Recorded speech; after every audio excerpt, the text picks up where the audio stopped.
ይድረስ ለኢትዮጵያውያን።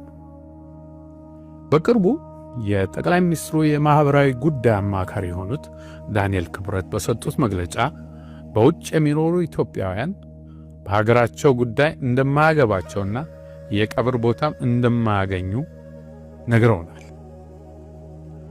ለመሆኑ በምን የስልጣን እርከን ነው አንድ ዲያቆን የብዙ ዜጎችን የዜግነት ድርሻና የቀብር ቦታ የሚወስነው?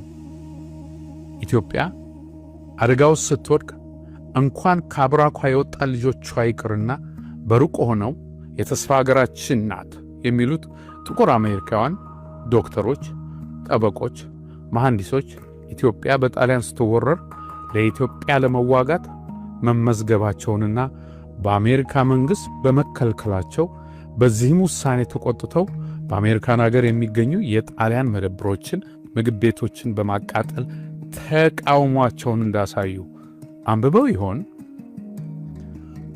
ጣሊያን ኢትዮጵያን ስትወር በሕይወት ቆሜ ይህን አላይም ብሎ ወደ ኢትዮጵያ የዘመተውን ጥቁር አሜሪካዊ ፓይለት የጃን ሮቢንሰንን ታሪክ ታውቁት ይሆን?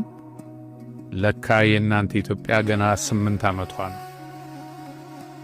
እኚህ የጠቅላይ ሚኒስትሩ አማካሪ አንባቢ ነኝ ስለሚሉ ጊዜ ካላቸው አልሃንድሮ ዴል ባዮ የተባለ የኩባ ተወላጅ ለኢትዮጵያ ለመዋጋት በመርከብ ተጉዞ ወደ ኢትዮጵያ መምጣቱን ሰምተው ይሆን?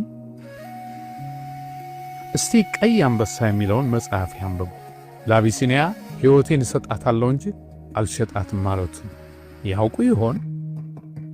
እንደገና በጣሊያን ወረራ ወቅት አዶልፍ ፓርሳክ የተባሉ ትውልዳቸው ቼክ ሪፐብሊክ የሆኑ ከኢትዮጵያ አርበኞች ጎን ተሰልፈው ተዋግተው ያዩትን ሁሉ በመጽሐፍ አስፍረውታል። ታዲያ እኒህ የጠቅላይ ሚኒስትሩ አማካሪ ይህን ያውቁ ይሆን? በእኚህ ሰው የተጻፈውን የሀበሻ ጀውዱ የተባለውን መጽሐፍስ አንብበው ይሆን? ሌላ ታሪክ እናንሳ። በ60ዎቹ መጨረሻ ሶማሊያ ለረጅም ጊዜ ትመኛ የነበረውን የታላቋ ሶማሊያ ህልም ተግባራዊ ለማድረግ ኢትዮጵያን ስትወር ከኢትዮጵያን ጎን ተሰልፈው በኦጋዴን በረሃ የወደቁት የኩባና የመን ተወላጆች እንዳሉ እኚህ የጠቅላይ ሚኒስትሩ አማካሪ ያውቁ ይሆን?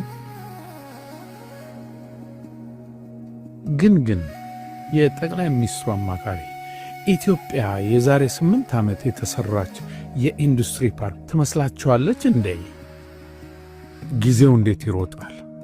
የዛሬ 8 ዓመት ጠቅላይ ሚኒስትሩ የሥልጣን አልጋቸው ገና ሳይረጋጋ ሮጠው የመጡት እኮ ወደዚህ ዛሬ እንደ አውሬ ወደ ሳላችሁት ዲያስፖራ ነበር። የአረብ ኤምሬት ወዳጅ ከመሆናችሁ በፊት እኮ ለቡናና ማኪያቶ የምታጠፉትን ገንዘብ ለእኛ ስጡን ብላችሁ የጠየቃችሁት ይህን ዛሬ ኢትዮጵያ ውስጥ አትቀበርም የምትሉትን ዲያስፖራ ነበር።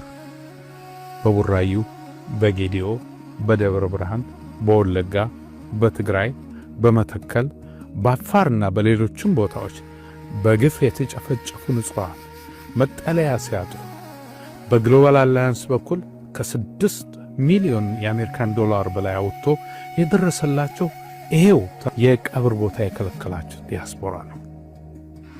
ዲያስፖራው እኮ ሀገር ስትወረር በዲፕሎማሲ፣ ሕዝብ አገዛዝ ሲታፈን በተቃውሞ፣ ወገን ሲቸገር በገንዘቡ ሲወጣና ሲወርድ፣ ለአባይ ግድብ ቦንድ በመግዛት፣ ለጣና እምቦጭ ገንዘብ በመላክ፣ ለኮቪድ የሕክምና መሳሪያ በመስጠት የተሳተፈ ነው። ለመሆኑ The coalition calls itself the United Front of Ethiopian Federalists and Confederalists Forces. They say if the government doesn't negotiate with them, they will attempt to dismantle it by force. እስከ 5 ሚሊዮን ይገመታሉ በውጭ የሚኖሩ ኢትዮጵያውያንና ትውልደ ኢትዮጵያውያን ሰሞኑ በተደረገላቸው ጥሪ መሰረትም ወደ ሀገራቸው በመግባት ላይ ይገኛሉ።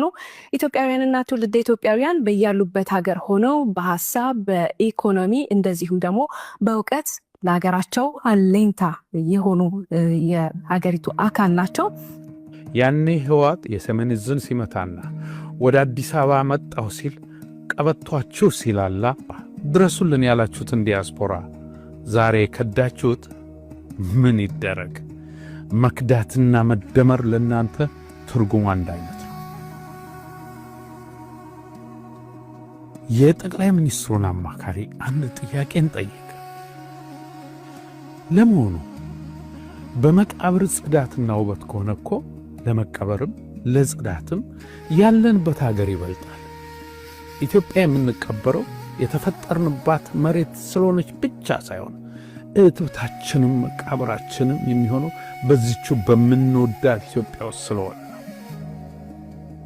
ግን እስኪ አማካሪውን እንጠይቅና ውጭ ያሉ ኢትዮጵያውያን ሲሞቱ ሀገር ውስጥ እንዳይቀበሩ የሚለው በሕገ መንግሥቱ በየትኛው አንቀጽ ላይ ነው የሚገኘው? የሆነ ሰውንና ኢትዮጵያ ረዘም ላለ ጊዜ ከተለያዩ ወራሪዎች ጋር ተዋግታለች። ብዙ የጠላት ወታደሮችን ማለትም የጣሊያን፣ የሶማሌ፣ የሱዳን፣ የአልሻባብ ወታደሮች በኢትዮጵያ መሬት ተቀብረዋል።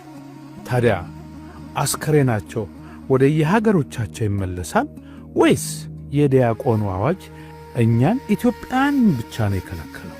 የጠቅላይ ሚኒስትሩ አማካሪ እናንተ ወደ ሥልጣን ሳትመጡ ኢትዮጵያን ከነ ክብሯ ጠብቀው ያቆዩት ኢትዮጵያውያን በዛሬዋ ኢትዮጵያ የተለየ መቀበሪያ ቦታ አዘጋጅታችሁላችኋል ወይ?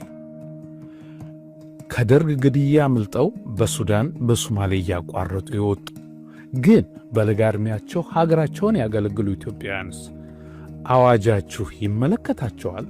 በቀበሮ ጉድጓድ ውስጥ እየኖሩ ልጆቻቸውን ሳያዩ ለዘመናት ከራሴ በፊት ለኢትዮጵያ እናቴ እያሉ ሀገራቸውን የጠበቁ ነገር ግን በወያኔ እኩይ አዋጅ በግፍ ተበትነው ታስረው ሲፈቱ ግን ሀገር ጥለው የተሰደዱትን የኢትዮጵያ ወታደሮች ይህች የ8 ዓመቷ ኢትዮጵያና አዲሱ አዋጅ ይመለከታቸዋል?